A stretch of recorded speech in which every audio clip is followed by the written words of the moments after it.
ఎలా ఉన్నారు? బాగున్నారా? నేను బాగున్నానండి. ఇవేమిటి అనుకుంటున్నారు? గారెలు మామూలుగా మనమైతే మినపప్పుతో చేసుకుంటాం కదా, అవి మినపప్పుతో చేసుకునేది కాదు. ఇవి కొన్ని డిఫరెంట్ బ్యాటర్స్ కలిపి చేసుకున్న గారెలు అదిరిపోతాయి. దీని రెసిపీ నేను మీకు షేర్ చేస్తున్నాను కాబట్టి లాంగ్ వీడియో తప్పకుండా చూడండి. వేసాం, మినపప్పు అనేది వేసాం కానీ తక్కువ వేస్తాం.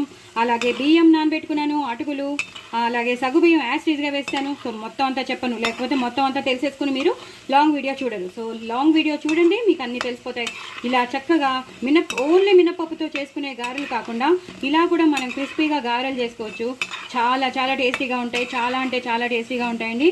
సో డూ ట్రై ఇట్ అండి. ఎంత బాగుంటాయంటే అంత బాగుంటాయి. పిల్లలు ఇష్టపడతారు, పెద్దవాళ్ళు ఇష్టపడతారు. మనం ఎప్పుడూ రొటీన్గా చేసుకునేవి కాకుండా ఇలా వెరైటీగా కూడా పచ్చిమిరపకాయలు వేసుకునే వాళ్ళు పచ్చిమిరపకాయలు అయితే నేను వేసేసాను, కొత్తిమీర వేసాను, కరివేపాకు వేసాను, జీలకర్ర అన్నీ వేసాను.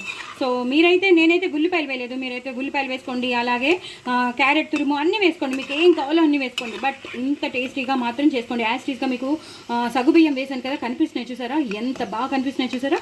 చాలా చాలా టేస్టీగా, చాలా క్రిస్పీగా ఉంటాయి అనమాట.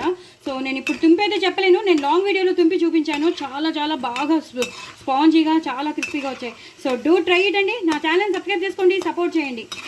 వెంటనే మీరు ఇవన్నీ చేసుకుని నా కామెంట్ బాక్స్లో పెట్టండి. ఓన్లీ మినపప్పుతోనే చేసుకోక్కర్లేదు, ఇలా కూడా మనం చేసేసుకోవచ్చు. ఎంత బాగున్నాయి కదా, టెంప్టింగ్గా ఉన్నాయా? So do try it and నా ఛానల్ మాత్రం సబ్స్క్రైబ్ చేసుకోవడం మర్చిపోద్దు. ఒకటి తర్వాత ఒకటి వీడియో చూస్తూనే ఉండండి. బాయ్ అండి.